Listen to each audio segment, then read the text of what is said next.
Captain Reed Whitmore spotted the vagrant the moment he shuffled through the cemetery gates, and his jaw tightened with immediate disgust. Not today, he thought. Not during his ceremony. The old man moved like something the wind had blown in from the treeline beyond the cemetery's northern fence. Layers of mismatched charity clothing hung from a gaunt frame. A faded woodland camouflage jacket draped over shoulders that seemed too narrow to have ever carried anything of consequence. White stubble covered hollow cheeks. His eyes, though, those eyes kept moving, scanning the rows of white headstones, the security checkpoint, the distant canopy where folding chairs awaited mourners. Whitmore straightened his dress blues and intercepted the vagrant before he could get within 50 yards of the gravesite. This funeral had to be perfect. Lance Corporal Tobias Bonaventure deserved nothing less, and Captain Whitmore had built his reputation on flawless ceremonies. He was not about to let some homeless wanderer stumble through and embarrass the Marine Corps in front of a 4-star general. "Sir," the captain said, positioning himself directly in the old man's path, "this is a private military funeral. I'm going to need to see some identification." The vagrant stopped. He didn't flinch, didn't shuffle nervously, didn't do any of the things Whitmore expected. He simply stood there with a stillness that seemed almost rehearsed, as if he had spent a lifetime learning how to become invisible when necessary. "I'm here for the service," the old man said. His voice came out rough, hoarse from disuse, but there was something underneath it, something that didn't match the tattered clothing. Whitmore's eyes dropped to the jacket. The fabric was so worn he could barely make out the patch on the left shoulder. Some kind of military insignia, probably bought at a surplus store for $3. He had seen this before. Mentally ill veterans, homeless men who collected military gear to feel important, stolen valor cases looking for sympathy and handouts. "Sir, I understand, but this ceremony is for family and invited guests only. There's a shelter on Meridian Street that serves lunch at noon. Perhaps you'd be more comfortable there." The old man's gaze shifted from the distant canopy to Whitmore's face. For a moment, just a fraction of a second, something flickered in those weathered eyes.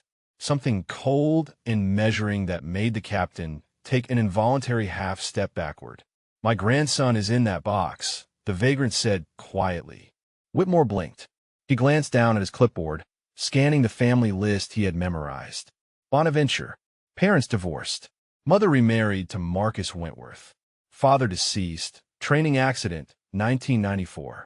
Grandfather listed as Clement Bonaventure. No contact information. Status unknown. He looked at the old man again, at the hollow cheeks and the charity clothes and the military jacket that hung like a costume on a scarecrow.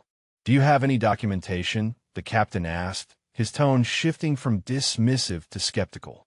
"Any proof of your relationship to the deceased?" The old man reached into his jacket with a movement so precise, so economical, that Whitmore almost missed it. His hand emerged holding a creased piece of paper, folded and refolded so many times the creases had become permanent scars in the material. Whitmore took it. A boot camp graduation program from Paris Island, dated 3 years ago. On the cover, someone had written in careful handwriting, "Grandpa, I made it, just like you said I would. Love, Tobias." The captain stared at the program for a long moment. Then he looked up at the cemetery gates, where other mourners were beginning to arrive. Black sedans, dress uniforms. The general's motorcade would be here in less than 20 minutes. If you're watching this from anywhere in the world right now, take a moment to look around your own community. In every city, every town, every neighborhood, there are quiet figures like this man. People whose humble appearance hides depths you cannot imagine. If stories about hidden heroes speak to you, consider subscribing to follow more of them. And let us know in the comments where you're watching from today.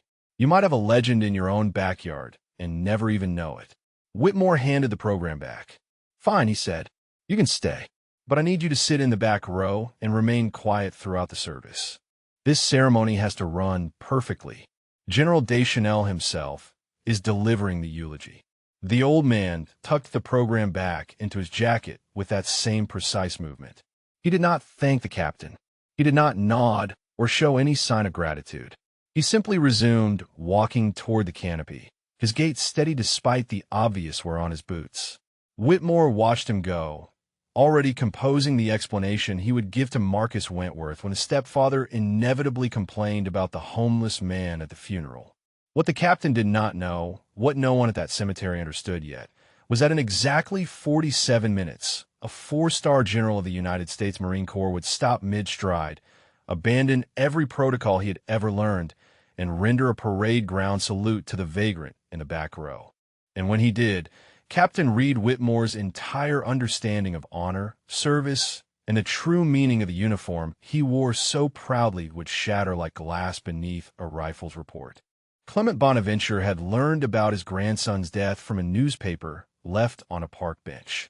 He had been walking his usual route that morning, the path that took him from his tent in the tree lane to the public restroom at the edge of the cemetery grounds. 3 years he had lived in that camp, close enough to visit his son's grave every single day, far enough from the groundskeepers that they pretended not to see him.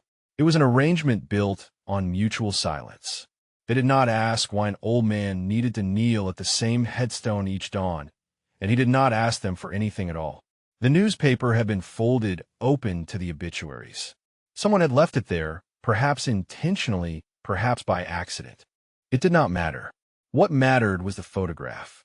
A young Marine in dress blues, jaw set with the same stubborn angle that Clement recognized from his own mirror 60 years ago. Lance Corporal Tobias James Bonaventure. The text read, "Killed in action, Helmand Province, Afghanistan." Clement had sat on that bench for 4 hours. He did not cry. He had forgotten how to cry somewhere between burying his wife and burying his son.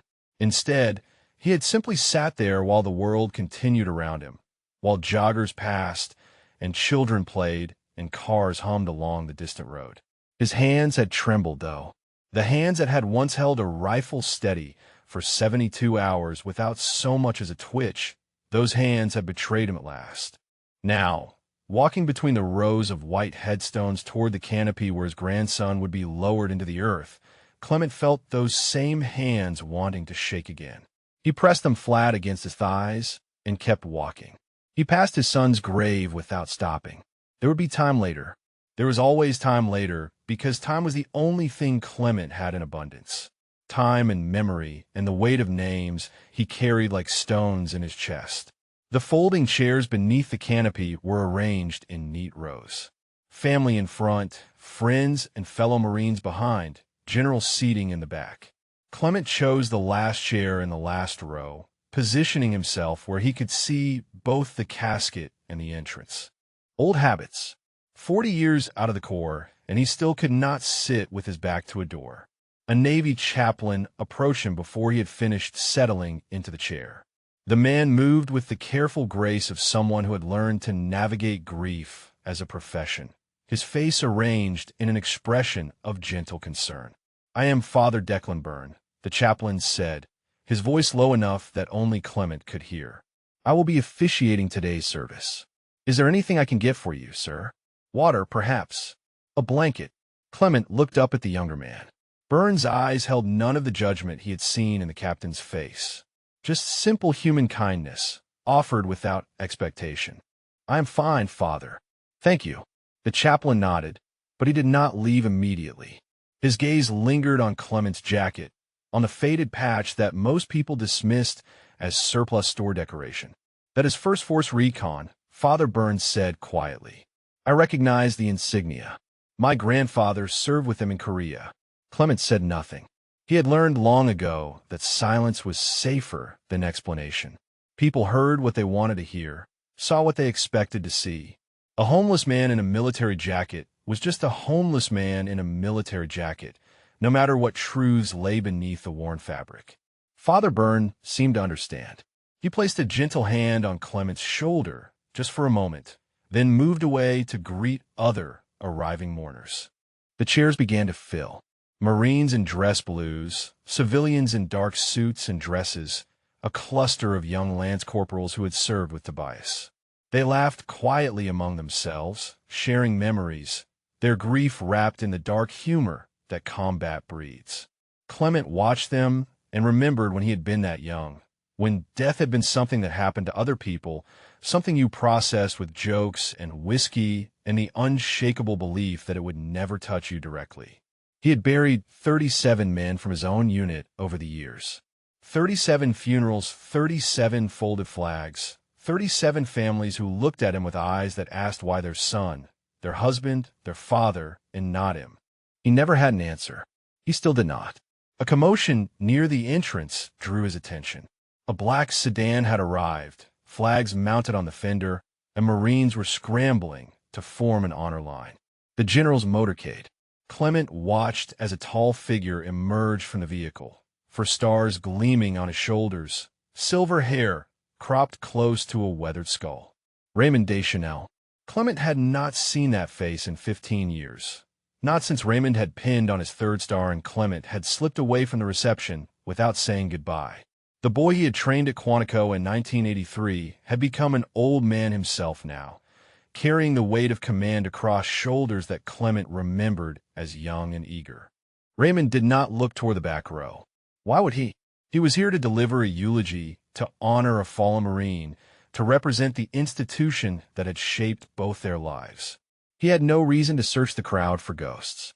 But ghosts had a way of making themselves known. Clement settled deeper into his chair and waited. The service would begin soon. His grandson would be lowered into the ground. And somewhere in the next hour, the careful distance Clement had maintained for 15 years would collapse entirely. He was not ready. But then again, he had never been ready for any of the losses that had carved him hollow. He had simply endured them, one after another, until endurance itself became the only thing he knew how to do. The service began with the precision that only the military could deliver. Honor guard in position, rifles held at exact angles. The flag-draped coffin centered beneath the canopy like an altar awaiting sacrifice. General Deschanel took his place at the podium, his voice carrying across the assembled mourners with the practiced resonance of a man who had delivered too many eulogies in his career. Lance Corporal Tobias Bonaventure represented everything we hope for in a Marine, the general said. Courage, dedication, an unwavering commitment to his brothers in arms. Clement listened to the words and watched his grandson's coffin and felt the familiar hollowness spreading through his chest. He had heard these speeches before. He had given these speeches before. The language of military grief was a script written in blood and repetition, phrases polished smooth by generations of loss. In the rows ahead of him, the family sat in rigid silence. Elena, his former daughter-in-law, wore black that seemed to swallow her entirely. Beside her, Marcus Wentworth held her hand with the possessive grip of a man staking claim to territory. And between them, a small girl with dark hair sat utterly still, her eyes fixed on the flag with an intensity that seemed too large for her young face. Marguerite. Clement had never met her. She had been born after Elena remarried, after the careful severance of all ties between the Bonaventure name and its painful history. But Tobias had mentioned her in his letters, the half-sister he adored, the little girl who asked endless questions about the grandfather she had never seen. She is like you, Grandpa, Tobias had written. She never stops wanting to know things. Clement watched the child now and felt something crack in the frozen landscape of his heart. A movement to his left pulled his attention away. Captain Whitmore had positioned himself at the end of the back row, arms crossed, eyes fixed on Clement with unconcealed suspicion. The young officer had not forgotten the vagrant he had nearly turned away at the gates. He was watching, waiting for any sign of disruption that would justify removal. Clement ignored him. He had endured worse scrutiny from better men. The general's eulogy continued, painting Tobias in broad strokes of heroism and sacrifice. Good words. True words, probably. But they were words for strangers, for official records, for the institution that demanded its dead be honored in specific, approved ways. They were not words for a grandfather who had taught a small boy to tie his boots in the backyard of a house that no longer existed. Near the front, a cluster of young Marines shifted in their seats. Lance corporals and privates, first class, boys barely old enough to drink, wearing their dress blues with the uncomfortable pride of men, still learning what the uniform meant.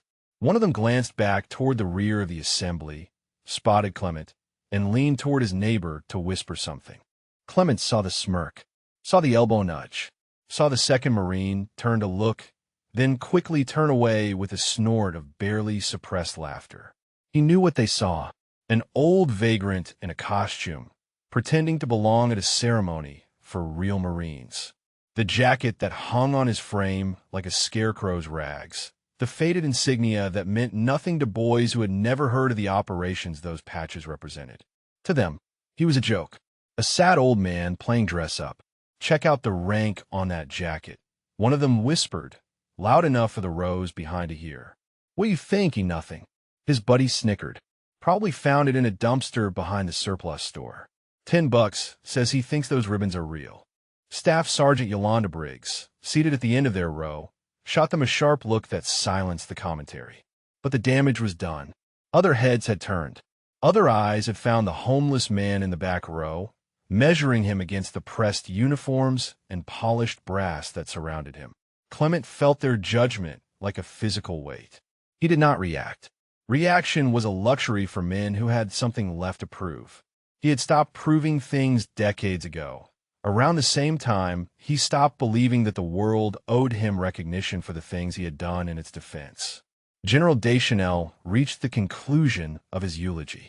"Let us bow our heads," he said, in a moment of silence for our fallen brother. The assembly complied. Heads dropped, eyes closed. The wind picked up, sending a scatter of autumn leaves across the white headstones that stretched in endless rows beyond the canopy. Clement did not bow his head. He kept his eyes open, fixed on a flag that covered his grandson's casket, and he made a promise to the boy beneath it. "I am sorry I was not there," he said silently. "I am sorry I let you go to war without telling you what it would cost. I am sorry I was too broken to be the grandfather you deserved." The moment of silence stretched. Somewhere in the distance, a bird called out, its voice sharp against the heavy quiet. And then Marcus Wentworth turned in his seat, scanning the back rows until his eyes found Clement. The stepfather's face twisted with recognition and immediate fury. He leaned toward Captain Whitmore, gesturing urgently, his whispered words too low to hear, but their meaning unmistakable. "Get him out of here." Whitmore nodded once, his expression settling into the satisfied resolve of a man given permission to do what he had wanted to do all along. The captain began moving toward the back row. Clement saw the captain coming and did not move. There was nowhere to go, and even if there had been, he would not have gone. He had walked too far and waited too long to be chased away from his own grandson's burial by a boy in a pressed uniform who had never heard a shot fired in anger. "Sir," Whitmore said, stopping at the end of the row and pitching his voice to a harsh whisper, "I need you to come with me. Now." The moment of silence had ended. Father Byrne had begun reading from Scripture, his voice a gentle counterpoint to the tension building in the back row. Mourners kept their eyes forward, but Clement could feel attention shifting, could sense the peripheral awareness of people who knew something was happening behind them. "I'm not leaving," Clement said. Whitmore's jaw tightened. "Sir, I've been asked by the family to escort you from the premises. You can come quietly, or I can have security remove you. Your choice." The family. Clement almost laughed. Marcus Wentworth was not family. Marcus Wentworth was a man who had married a widow and resented the ghost that came with her, who had spent years trying to erase every trace of the Bonaventure name from his household. He had never understood why Tobias kept writing letters to a grandfather who lived in the woods. He had never wanted to understand. "My grandson," Clement said slowly, "is in that casket. I held him the day he was born. I taught him to walk. I sat with him the night his father died and promised him that Bonaventure men do not quit, no matter how much it hurts. I am not leaving." Something flickered in Whitmore's eyes. Doubt, perhaps, or simply recalculation. The captain glanced toward the front rows, toward Marcus Wentworth's expectant glare, then back to the old man who refused to move. "I understand this is difficult," Whitmore said, and for a moment his voice carried something almost like sympathy. "But you are causing a disruption. The family has made their wishes clear. If you truly cared about honoring Lance Corporal Bonaventure, you would respect those wishes and leave peacefully. Clement looked past the captain, past the rows of mourners, past the flag-draped coffin, to a point somewhere beyond all of it. He was seeing a different funeral now, a different cemetery, a different box being lowered into foreign soil, while helicopters thundered overhead and men with hollow eyes stood at attention, because standing was all they had left. Nathaniel Singh, Nate, point man and best friend, and the man who had taken the bullet meant for Clement's chest. They had carried his body 17 miles through enemy territory because no Marine gets left behind. Not ever. Not even when the weight of him threatened to break them. Clement reached beneath his collar and pulled out 2 sets of dog tags. The metal was warm from his skin, worn smooth by 53 years of constant contact. One set bore his own name and service number. The other bore a name that still visited him in dreams. "You see these," Clement said, holding the tags so Whitmore could read them. "This man died in my arms. I have not taken off his tags since 1971. I have buried my wife. I have buried my son. And now I'm going to bury my grandson. You can shoot me, Captain. That is the only way I am leaving this chair." Whitmore stared at the dog tags. The worn edges, the dark stains and the grooves that might have been rust, or might have been something else entirely. His confidence wavered, just slightly, like a flag losing its wind. Behind him, Gunnery Sergeant Alma Contreras had risen from her seat. She stood motionless at the end of her row, her eyes fixed not on the confrontation, but on Clement himself. On his hands, on the way he held himself, on the jacket that everyone else dismissed as surplus store garbage. Her father had served with Force Recon. She had grown up on stories of men who moved like shadows and spoke in coordinates and carried their dead across impossible distances. She had learned to recognize the bearing before she learned to read, and she was recognizing it now. "Captain," she said, her voice cutting through Whitmore's hesitation. A word. Whitmore turned, irritation flashing across his face. "Gunny, I am handling this." "Sir," Contreras said, and something in her tone made the captain pause. "With respect, you need to look at that jacket. Really look at it. It is surplus store nonsense," Whitmore said. "I have seen 100 homeless veterans wearing gear they bought for $5. Contreras shook her head slowly. "That patch is First Force Reconnaissance Company.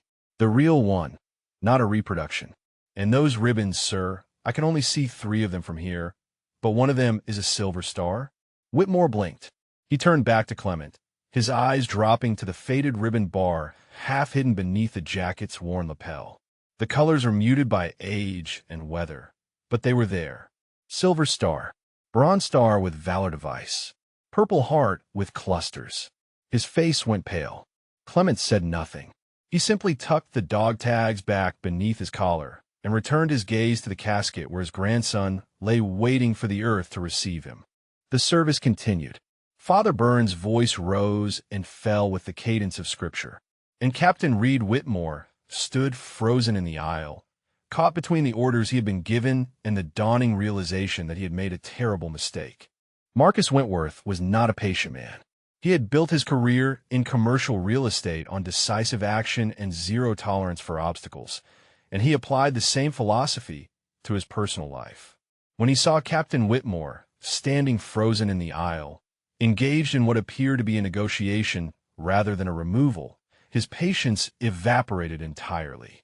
He rose from his seat in the front row, ignoring Elena's whispered plea to sit down, and strode toward the back of the assembly with the purposeful gait of a man accustomed to getting what he wanted.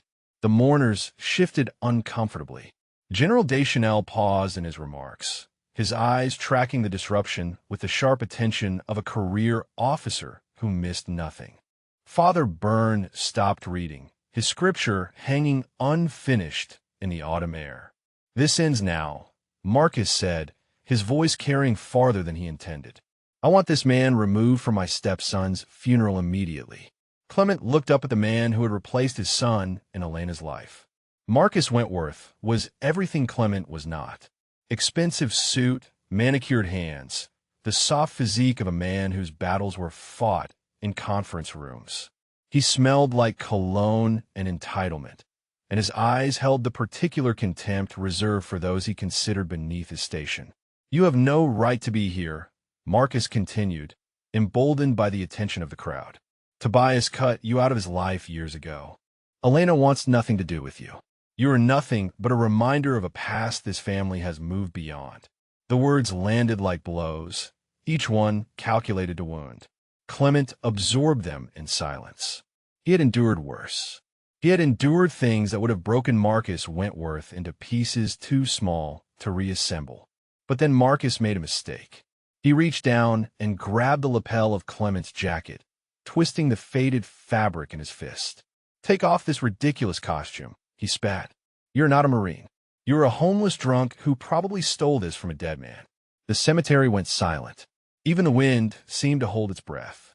Clement did not resist. He sat perfectly still, allowing Marcus to grip his jacket, allowing the man to expose more of the ribbon bar beneath. His eyes never left Marcus's face, and in their depths something ancient and cold stirred to life. Gunnery Sergeant Contreras stepped forward. "Sir," she said to Marcus, her voice tight with barely controlled anger, "I need you to release him and step back." Marcus turned on her with the dismissive irritation of a man unaccustomed to taking orders. "This is a family matter, Sergeant. It does not concern you." "Sir," Contreras repeated, and this time her voice carried the steel of someone who had earned her rank in places Marcus could not imagine. "I am asking you one more time to release that man and step back." Something in her tone finally penetrated Marcus's fury. He released Clement's jacket and took a half-step backward, straightening his own suit with the reflexive vanity of the deeply insecure. "Thank you," Contreras said. Then she turned to Captain Whitmore, who stood paralyzed by the unfolding disaster. "Sir, we need to verify this man's identity before we proceed any further. If he is who I think he might be, we have made a serious error." "Who do you think he might be?" Marcus scoffed. "Look at him. He is a vagrant, a mentally ill transient who wandered in off the street." From her seat in the front row, little Marguerite had been watching the confrontation with wide, unblinking eyes. She did not understand everything that was happening, but she understood that the sad old man in the back row was being hurt by her stepfather, and that seemed wrong in a way she could not articulate. She slipped free of her mother's distracted grasp and began walking toward the back of the assembly. Elena noticed too late. "Marguerite," she called out, her voice cracking. "Come back here." But the child kept walking, navigating between the folding chairs with the determined focus of someone on a mission. She stopped directly in front of Clement, looking up at his weathered face with an expression of solemn curiosity. "Are you Tobias's grandpa?" she asked. "The one he wrote letters to?" The question cut through the tension like a blade through cloth. Every eye in the assembly turned to the small girl standing before the homeless man, waiting for his answer. Clement looked down at her, at the dark hair and serious eyes and the stubborn set of her jaw that reminded him so painfully of his son, of his grandson, of every Bonaventure who had ever refused to bend when the world demanded they break. "Yes," he said, and his voice came out rough and broken in a way it had not been since the night he buried Thomas. "I am his grandpa." Marguerite nodded, as if this confirmed something she had already known. "He said you were a hero," she said. "He said you did things that saved lots of people, but you never talked about it, because real heroes do not brag." The silence that followed was absolute. Marcus opened his mouth to object, to reassert control, to continue the removal he had demanded. But the words died in his throat as he saw the faces around him. The young Marines who had been mocking the old vagrant minutes ago now stared at the child's words with dawning uncertainty. The officers who had dismissed the homeless man as a nuisance now exchanged glances heavy with unasked questions. And at the front of the assembly, General Raymond Deschanel had gone very, very still.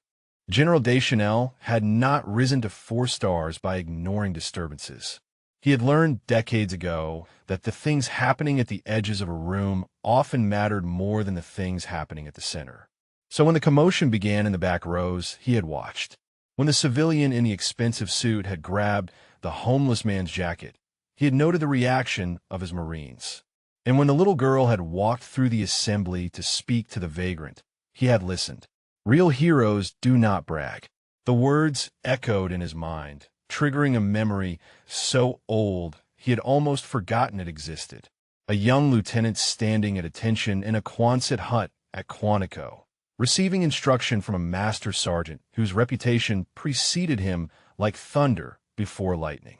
The sergeant had been talking about valor, about the men who earn medals and the men who deserve them, and he had said something that Raymond Deschanel had carried with him for 40 years. The ones who talk about what they did are usually lying. The ones who never talk about it are the ones you salute. Deschanel squinted toward the back of the assembly, trying to see past the mourners and the folding chairs and the decades that separated him from that memory. The homeless man sat motionless, his attention fixed on the child before him, his profile half obscured by the shadows beneath the canopy. But there was something in the way he held himself, something in the architecture of his stillness that transcended the tattered clothing and the hollow cheeks. It was the posture of a man who had learned to be invisible when necessary and immovable when required. Deschanel knew that posture. He had spent 6 months trying to master it under the tutelage of a man whose name was spoken in whispers throughout the special operations community. A man whose call sign was Spectre. The general's heart began to pound against his ribs with a force that surprised him. He was 71 years old. He had commanded thousands of Marines in combat. He had stood in the Oval Office and briefed presidents without trembling. But now, staring at a vagrant in the back row of a funeral, he felt his hands begin to shake. It could not be.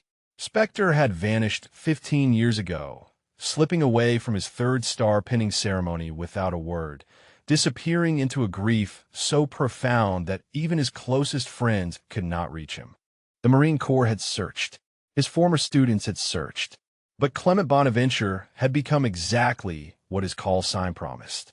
A ghost, a memory, a legend that younger Marines told stories about without ever believing he had been real. Deschanel stepped away from the podium. Every eye in the assembly tracked his movement, confused by the departure from protocol. A 4-star general did not abandon a eulogy mid-sentence. A 4-star general did not walk away from a flag-draped coffin toward a disturbance in the back row. But Raymond Deschanel was no longer thinking about protocol. He moved down the center aisle with measured steps, his polished shoes clicking against the portable flooring with the precision of a metronome. Captain Whitmore snapped to attention as the general approached, his face a mask of barely controlled panic. "Sir," the captain began, "I can explain the situation." Deschanel held up one hand, silencing him without a word. His eyes remained fixed on the old man in the last row, searching for confirmation of the impossible hope building in his chest. Marguerite had not moved. She stood before Clement like a small guardian, her presence a barrier between the homeless man and those who wished to remove him.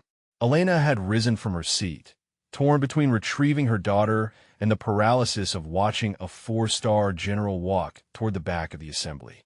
The mourners parted as Deschanel approached, pressing themselves against their chairs to clear his path. The young Marines who had mocked the vagrant's jacket now stared with wide eyes, sensing that something monumental was unfolding, but unable to comprehend its shape. Deschanel stopped 3 feet from Clement's chair. Up close, the devastation was even more apparent. The sunken cheeks, the threadbare clothing, the evidence of years spent surviving rather than living. But the eyes, God in heaven, the eyes were exactly the same, dark and steady and carrying the weight of things that could never be unseen. The general's voice came out barely above a whisper, cracked and uncertain in a way that his subordinates had never heard. Spectre? The name hung in the air like a held breath. Around them, the cemetery seemed to contract, the entire world narrowing to the space between a 4-star general and a homeless man in a borrowed chair. Clement looked up at the officer standing before him, at the silver hair and the weathered face and the 4 stars that gleamed against shoulders he remembered as young and uncertain. 40 years collapsed into nothing, And for a moment, they were back in that Quonset hut at Quantico, a master sergeant and a lieutenant who had no idea what he would become. "Hello, Raymond," Clement said quietly. "You got old." The general's composure shattered. His face crumpled, tears cutting sudden tracks down cheeks that had remained dry through 100 funerals. His hand came up in an instinctive gesture, hovering between a handshake and something more. "Not as old as you, sir," Deschanel managed. "Never as old as you." Behind him, Gunnery Sergeant Contreras drew a sharp breath as the final piece fell into place.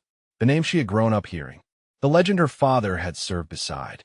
The ghost that Force Recon whispered about in tones reserved for saints and saviors. Spectre was real, and he had been sitting in the back row of his own grandson's funeral, dressed in rags, while Marines mocked his ribbons and civilians demanded his removal. The whisper spread through the assembly like wildfire through dry brush. Spectre. The name passed from mouth to mouth, from the young lance corporals who had been mocking the vagrant's jacket to the senior officers who remembered the classified briefings, from the honor guard standing rigid at the casket to the civilians who did not understand but sensed that something profound had shifted in the autumn air. Captain Whitmore stood frozen, his face cycling through confusion and disbelief and the dawning horror of a man realizing he had committed an unforgivable error. He had threatened to have security remove a legend.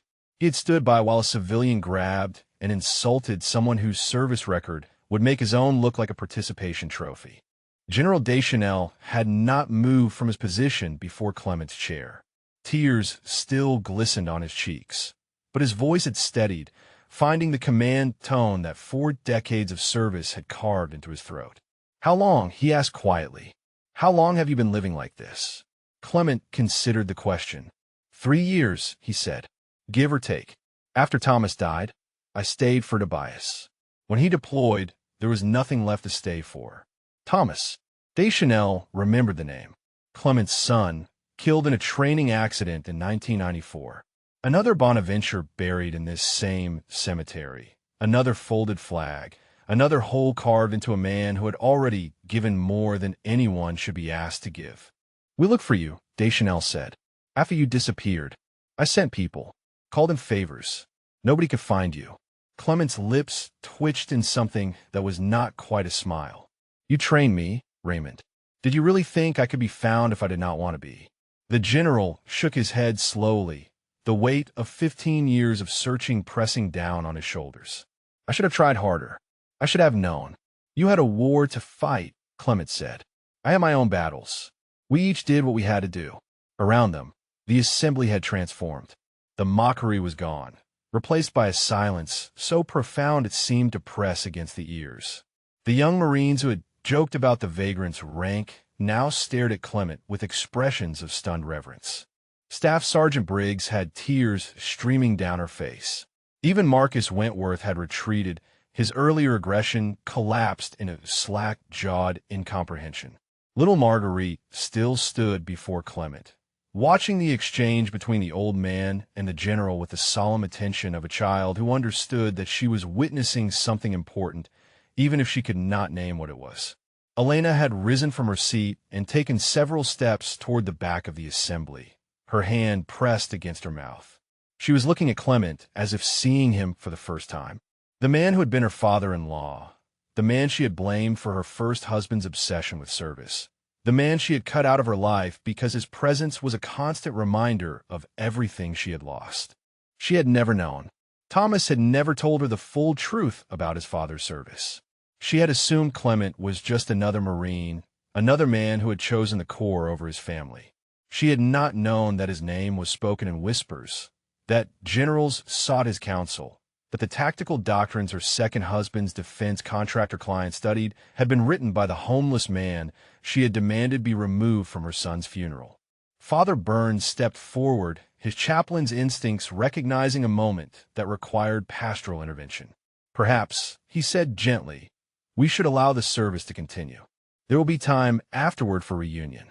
Deschanel nodded slowly, wiping his face with the back of his hand. The chaplain was right. Tobias deserved to be buried with dignity, not amid the chaos of revelation. But he could not simply walk back to the podium and resume the eulogy as if nothing had happened.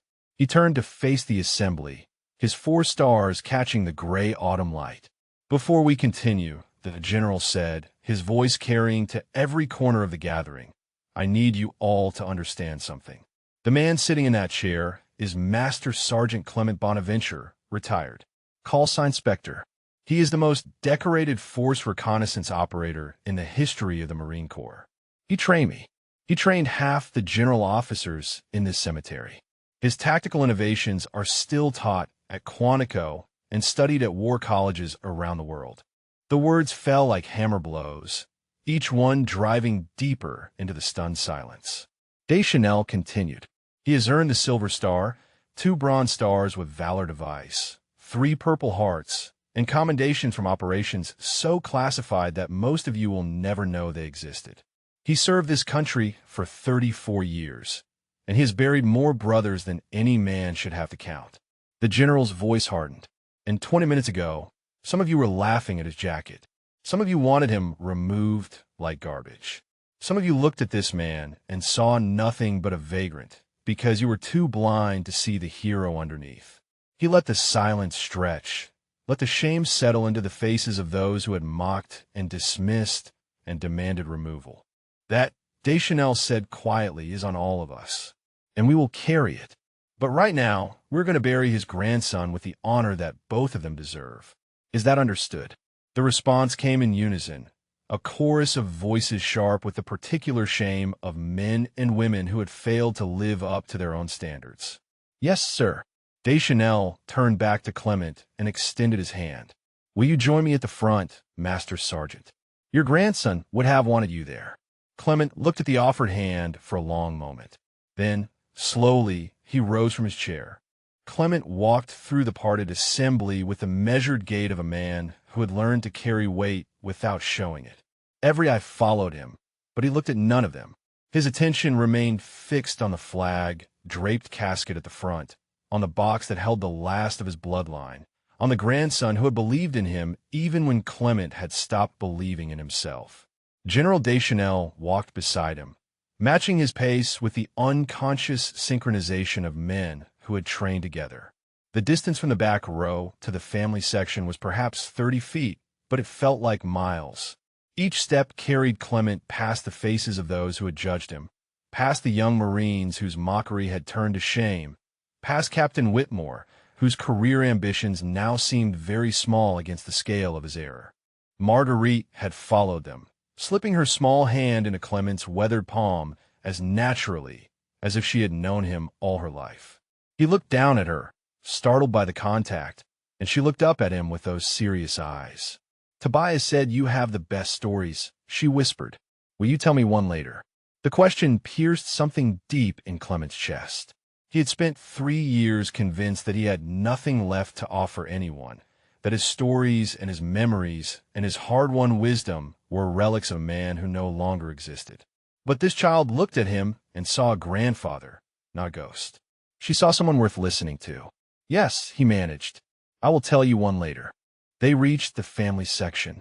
Elena stood beside her chair, her face a battlefield of conflicting emotions. Marcus had retreated several rows back, his earlier aggression replaced by the sullen silence of a man who understood he had lost a battle he should never have started. There was an empty chair in the front row. It had been placed there for family, and no one had claimed it. Perhaps it had been meant for a relative who could not attend. Perhaps it had simply been protocol, an extra seat in case of unexpected guests. But now it waited as if it had always been meant for Clement. He lowered himself into the chair, and Marguerite sat on the ground beside him, leaning against his leg with the trusting ease of childhood. Elena remained standing for a long moment, looking down at the man she had spent years avoiding. Then, slowly, she reclaimed her own seat beside him. She did not speak. There would be time for words later, for apologies and explanations, and the difficult work of rebuilding bridges that had burned so long ago. For now, she simply sat beside him, and that was enough. General Deschanel returned to the podium, his composure restored but his eyes still carrying the brightness of unshed tears. He looked out at the assembly, at the Marines, and civilians and family members who had witnessed something none of them would ever forget. Lance Corporal Tobias Bonaventure, the general continued, his voice steady once more, came from a family of warriors. His grandfather served with distinction in Vietnam and beyond. His father gave his life in service to this country. And Tobias chose to continue that legacy, knowing full well the cost it might demand. Clement listened to the words and felt the familiar hollowness expanding in his chest. 3 generations of Bonaventure men, and he was the only one left. The survivor. The one who kept burying the others while death refused to extend him the same mercy. Behind him, he heard Gunnery Sergeant Contrera quietly repositioning herself. She had moved from her original seat to stand at the end of the family row, a self-appointed guardian, ensuring that no one else would disturb the old man's mourning. Her father had told her stories about Spectre, about the impossible missions and the men brought home against all odds. She had not believed half of them. She believed them now. The eulogy continued, painting Tobias in the colors of sacrifice and duty that the military used to make sense of its losses. Good words, true words. But Clement heard beneath them the echo of every eulogy he had ever attended, the institutional language that transformed individual tragedy into collective meaning. He remembered Tobias at 6 years old, sitting on his lap in the backyard of a house that no longer existed, asking why Grandpa's hands had so many scars. He remembered teaching the boy to field strip a rifle at 12, not because he wanted his grandson to be a warrior, but because the knowledge was part of who they were. He remembered the phone call when Tobias announced he was enlisting, the pride and the terror tangled together in Clement's chest. He had wanted to say no. He had wanted to beg his grandson to choose a different path, to break the chain of service that had claimed so much from their family. But Bonaventure men did not beg, and Bonaventure men did not tell other Bonaventure men how to live their lives. So he had said what his own father had said to him 50 years earlier. Sir, with honor, come home if you can, and if you cannot, know that we will remember. Tobias had served with honor. He had not come home, and now Clement sat in the front row of his funeral, surrounded by people who had dismissed him as garbage, preparing to watch the last of his line lowered into the earth. The hollowness spread until it filled every corner of his being. But beneath it, barely perceptible, something else stirred. Not hope, not yet, but perhaps the faintest possibility that hope might one day return. Marguerite's small hand found his again, her fingers wrapping around his calloused palm. He held on. The rifle volley cracked across the cemetery, 3 rounds fired in perfect unison, the sound echoing off the headstones like thunder rolling through a valley of the dead. Clement did not flinch. He had heard that sound too many times at too many funerals to be startled by it anymore.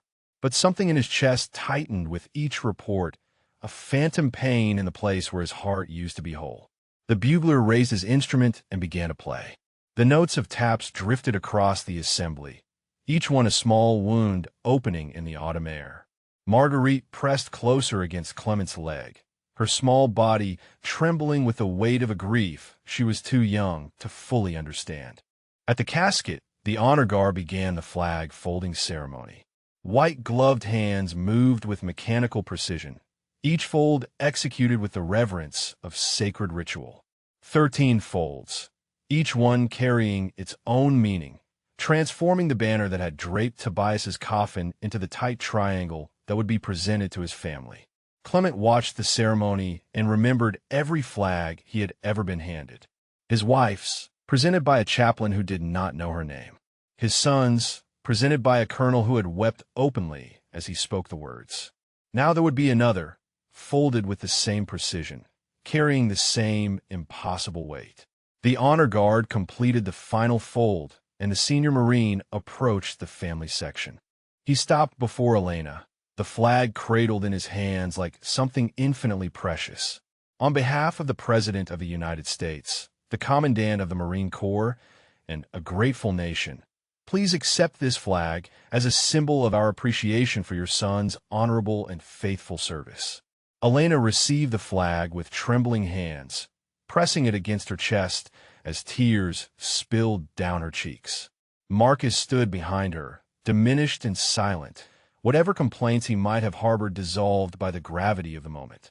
But the ceremony was not complete. General Deschanel stepped forward, his hand raised to halt the honor guard's withdrawal. There was a second flag waiting, held by a young corporal whose face was tight with the effort of containing his emotions. The general took the flag and turned to face Clement. The assembly held its breath. This was not standard protocol. This was not how military funerals were conducted. But Raymond Deschanel had not become a four-star general by following rules that no longer served their purpose. Master Sergeant Bonaventure, the general said, his voice carrying across the silent cemetery. On behalf of the President of the United States, the Commandant of the Marine Corps, and every Marine who has ever served under your guidance or benefited from your sacrifice, please accept this flag as a symbol of our appreciation for your honorable and faithful service, and as our acknowledgement of the debt we can never repay. He extended the flag toward Clement, and the old man stared at it for a long moment without moving. A flag for Tobias. A flag for him. Two triangles of red, white, and blue representing everything they had given and everything they had lost. His hands rose, almost against his will, and received the flag from the general's grasp. The fabric was heavier than he remembered, weighted with all the things it represented. "Thank you, Raymond," he whispered, "but the debt has always run the other way." Deschanel shook his head slowly. "No, sir, it has not." Behind them, the assembly had begun to transform. Marines were rising from their seats, one by one, their hands lifting in salute. Not the crisp, regulation salutes they rendered to superior officers, but something older and deeper, the salute of warriors acknowledging one of their own. Gunnery Sergeant Contreras was first, her arm snapping up with the precision her father had taught her. Staff Sergeant Briggs followed, tears still streaming down her face. The young lance corporals who had mocked Clement's jacket rose together, their faces burning with shame and something that looked almost like reverence. Captain Whitmore was the last to stand.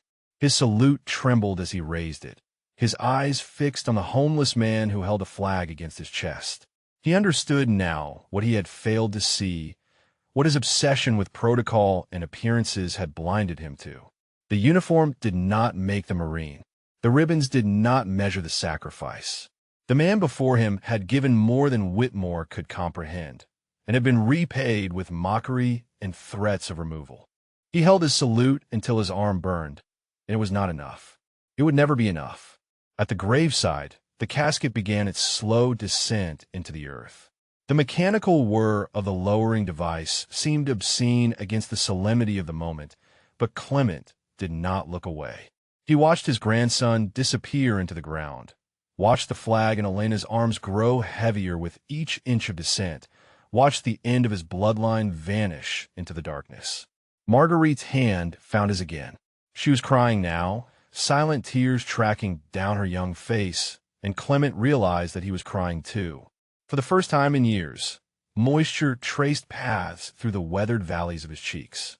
He did not wipe them away. The casket reached its final resting place. The honor guard stepped back. Father Burns spoke the final words of committal, commending Tobias's soul to a God that Clement had spent decades questioning. But in that moment, surrounded by saluting Marines and falling leaves and the small hand of a child who had claimed him as family, Clement felt something he had forgotten existed. Not peace, not yet, but perhaps the first tentative step toward finding it. 6 weeks later, Clement stood before a different grave in the same cemetery. The autumn had deepened into early winter, and a thin layer of frost covered the headstones that stretched in endless rows toward the horizon. His breath formed small clouds in the cold air, but he no longer shivered beneath inadequate clothing. The jacket he wore now was new, not military issue, but warm and well-made, a gift from Raymond who had refused to accept any argument against it. Beneath it, pressed against his chest, hung the same 2 sets of dog tags he had carried for 53 years. Some things did not change, no matter how much else transformed around them. He knelt before the headstone and brushed the frost from the engraved letters. Thomas James Bonaventure, Bidovidson, Semper Fidelis. I brought someone to meet you, Clement said quietly. Behind him, Marguerite waited with the patient solemnity she had displayed since the funeral. Elena stood beside her daughter, hands thrust deep in her coat pockets, watching the old man commune with his dead. The weeks since Tobias's burial had reshaped all of their lives. The video captured by a mourner's phone had spread across the internet within hours, viewed millions of times by people hungry for stories of hidden valor and late recognition. News crews had descended on the cemetery, seeking interviews with the homeless legend who had been mocked at his own grandson's funeral. Clement had refused them all, but he had not refused Elena when she appeared at his tent 3 days after the funeral. Her eyes red from crying, and her voice cracked with the weight of words she should have spoken years ago. I did not know, she had said. Thomas never told me. I thought you were just another Marine who chose the uniform over his family. I thought you abandoned us. Clement had listened without interrupting. He understood her anger, had always understood it. She had lost her husband to a training accident that should never have happened, and she had needed someone to blame. He had made himself an easy target by retreating into his grief, by disappearing rather than fighting to stay connected. I should have told you, he had replied. I should have told both of you. But I spent so long keeping secrets that I forgot how to share anything else. The conversation had lasted hours, stretching from afternoon into darkness, excavating 30 years of misunderstanding and resentment. It had not healed everything. Some wounds were too deep for a single conversation, but it had opened a door that had been sealed for far too long. Now Elena watched as Clement knelt before their shared loss, and she felt the familiar grief mingling with something unexpected. Gratitude, perhaps, or the beginning of forgiveness. Marguerite broke away from her mother and approached the headstone, her small boots crunching on the frozen grass. She knelt beside Clement, studying the carved letters with the intense focus she brought to everything. This is my other grandpa, she said, the one I never met. Yes, Clement said. This is Thomas, your brother's father. Tobias told me about him. He said he was brave. He was. Clement's voice caught on the words. He was the bravest person I ever knew. They knelt together in silence, the old man and the child, connected by blood and loss and the stubborn refusal to let grief have the final word. Behind them, Elena wiped her eyes and did not look away. The transitional housing General Deschanel had arranged was small but warm, a single room in a facility that served veterans rebuilding their lives. Clement had resisted at first, insisting that he did not deserve comfort when so many others still suffered. But Raymond had countered with the same argument Clement himself had used on struggling Marines decades ago. You cannot help anyone else if you do not help yourself first. So he had accepted. One room, one bed, one chance to become something other than a ghost. The speaking engagement at Quantico had been Raymond's idea as well. Just a conversation with young officers, the general had promised. Share what you know. Let them learn from someone who was there. Clement had stood before those eager faces and felt the words rising unbidden from somewhere deep in his chest. Not war stories, not tactical doctrine, but the truth about what service cost, about the brothers lost and the families strained and the long road home that never quite ended. The young officers had listened in silence, and when he finished, they had risen in applause that shook the walls of the auditorium. He had not expected to feel anything. He had spent so long feeling nothing that emotion itself seemed like a foreign language. But standing before those young Marines, seeing his own past reflected in their uncertain eyes, something cracked open inside him. He was still here. Despite everything, he was still here. And that meant something. Clement rose from his knees, his joints protesting the cold, and placed one weathered hand on Thomas's headstone. Still here, son, he said softly. Still trying. He turned to find Marguerite waiting, her hand extended toward him with the unquestioning trust of childhood. He took it, and together they walked back toward Elena, toward the car that would take them to a warm house where dinner waited and stories would be shared and the long work of healing would continue. If this story moved you, if it reminded you that heroes walk among us in forms we do not expect, please share it with someone who needs to hear it. Subscribe to follow more stories of courage, sacrifice, and the quiet strength that refuses to surrender. And tell us in the comments, who is the hidden hero in your life? Sometimes the greatest warriors are not the ones wearing uniforms. Sometimes they're the ones we pass on the street without seeing. Thank you for watching, and remember, every person you meet is carrying a story you know nothing about. Some of those stories might just be legendary. The cemetery gates closed behind them with a soft click. Ahead, the road stretched toward a future that Clement had stopped believing existed. He walked toward it anyway, one step at a time, the child's hand warm in his own. The eulogy ended and Father Burns stepped forward to lead the assembly in prayer. Heads bowed throughout the gathering, but Clement kept his eyes open, fixed on the casket where his grandson lay waiting for the earth to receive him. Elena's hand found his in the silence between the chaplain's words. Her fingers were cold and trembling, and she gripped him with the desperate strength of someone reaching for solid ground in a flood. He did not pull away. He simply held on, the way he had held on to so many things that had eventually slipped through his grasp. The prayer concluded and the assembly stirred. This was the moment in military funerals when the formal ceremony began its transition toward the final honors, when the rifles would crack and the bugler would play and the flag would be folded with geometric precision. Clement had witnessed this sequence more times than he could count, but it had never felt like this. It had never been his own blood descending into the ground. General Deschanel had returned to his position near the casket, but his attention kept drifting toward the front row where Clement sat. 40 years of memories churned behind those aging eyes. The young lieutenant who had arrived at Quantico convinced he knew everything, humbled within hours by a master sergeant who moved like smoke and spoke in riddles that only made sense years later.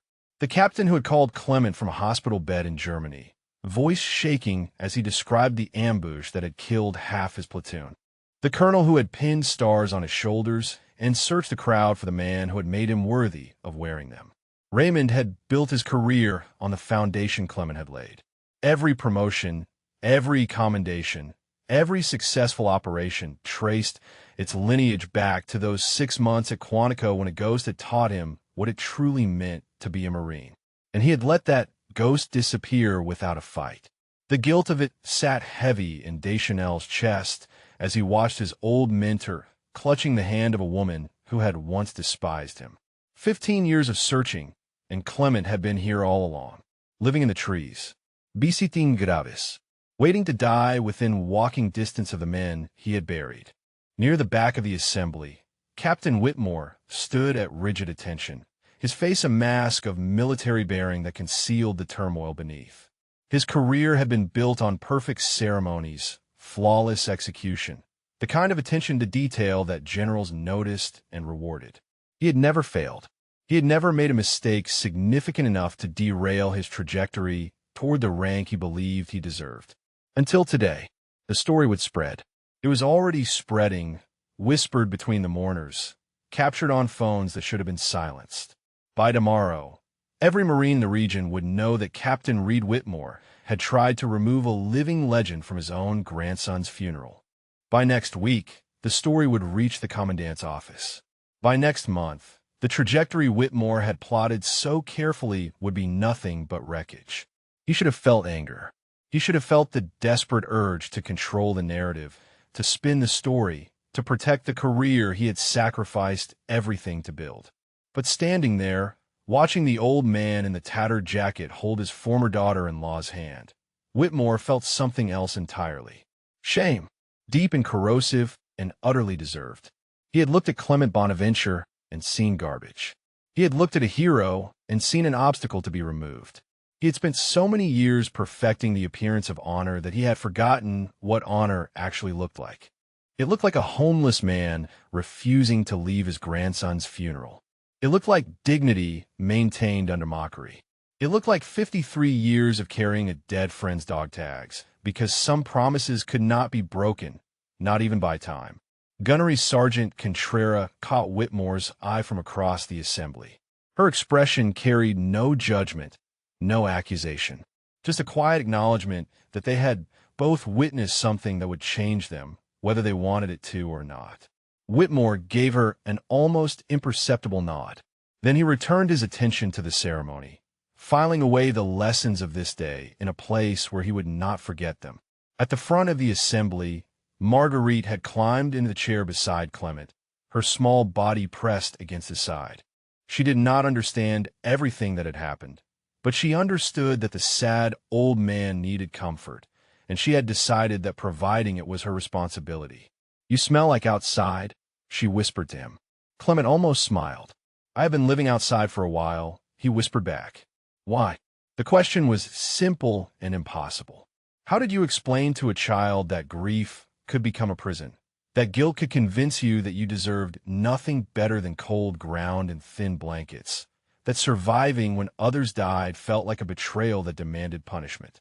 "I got lost," Clement said finally, "but I think I might be finding my way back." Marguerite considered this with the gravity of someone twice her age. "Good," she said. "Tobias would be happy. He worried about you." The words hit Clement like a physical blow. Tobias had worried about him. His grandson, deployed to a war zone on the other side of the world, had spent his final months worrying about a grandfather who lived in the woods and refused every offer of help. The selfishness of his isolation had never been clearer. He had convinced himself that disappearing was noble, that removing himself from the lives of those who loved him was a gift. But it had not been a gift. It had been abandonment dressed in the clothing of sacrifice. Elena squeezed his hand as if she could read his thoughts. "We have time," she said softly. "We have time to make it right." Clement was not sure he believed her, but for the first time in years, he wanted to try.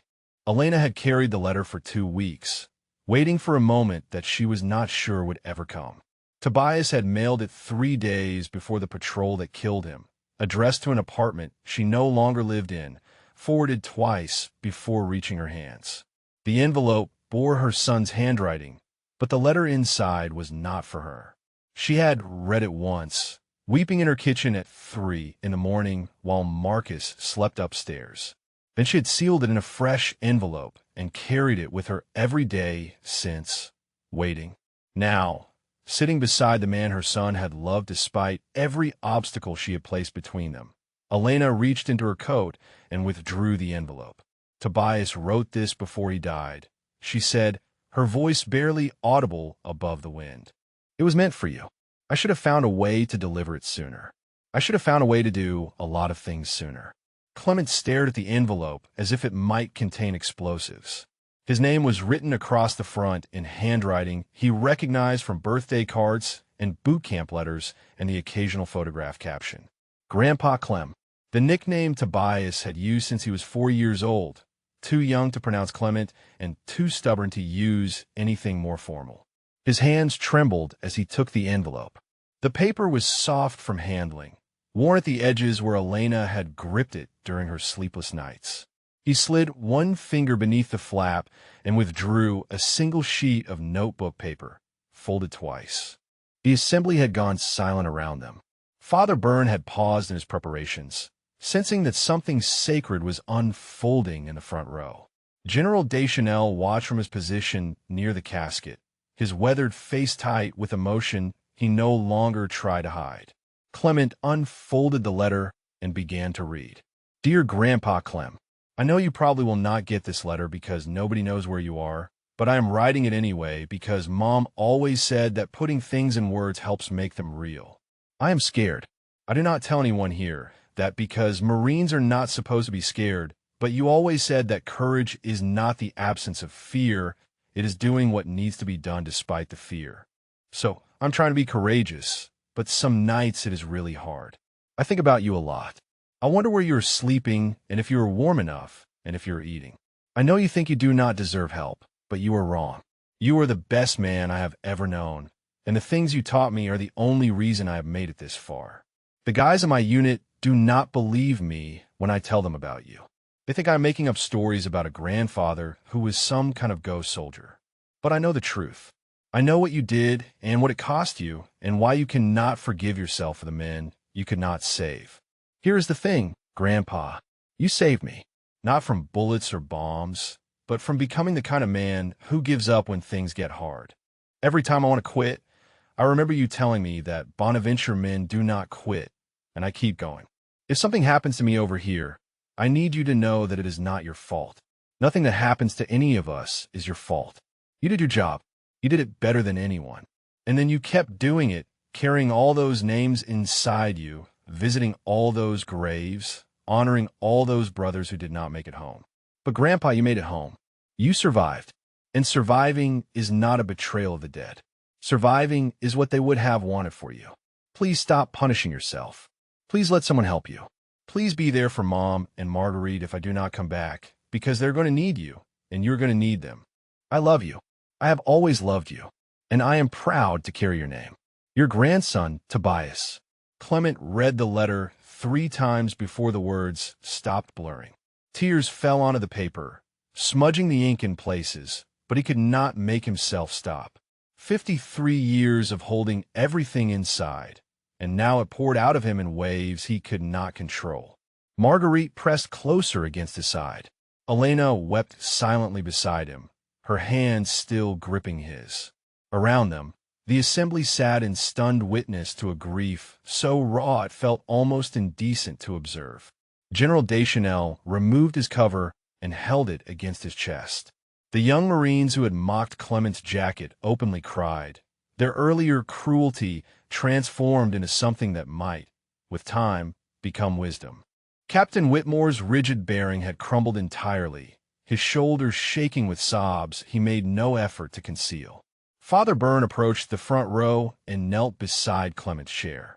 He placed one hand on the old man's shoulder and said nothing, because some moments were beyond the reach of words. Clement folded the letter carefully and pressed it against his chest, above the dog tags he had carried for half a century. His grandson's final words rested now beside Nate's name, beside his own heartbeat, beside everything he had tried so hard to bury. Surviving is not a betrayal of the dead. Surviving is what they would have wanted for you. He had spent 15 years believing the opposite. 15 years punishing himself for the sin of continuing to breathe when better men had stopped.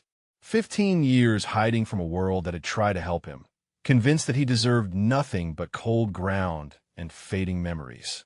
But Tobias had seen through all of it. His grandson, barely 22 years old, had understood what Clement himself could not accept. Please stop punishing yourself. Please let someone help you. Clement looked up at the flag-draped casket where his grandson's body waited for burial. He looked at Elena, at Marguerite, at Raymond and Contrera and the rows of Marines who had risen to salute him. He looked at the letter in his hands, written by a young man who had died, believing his grandfather was worth saving. Okay, Clement whispered, to Tobias, to Nate, to all the ghosts who had walked beside him for so long. Okay, I will try. It was not much. It was not a promise of healing or a guarantee of redemption, but it was a start. And sometimes a start was everything.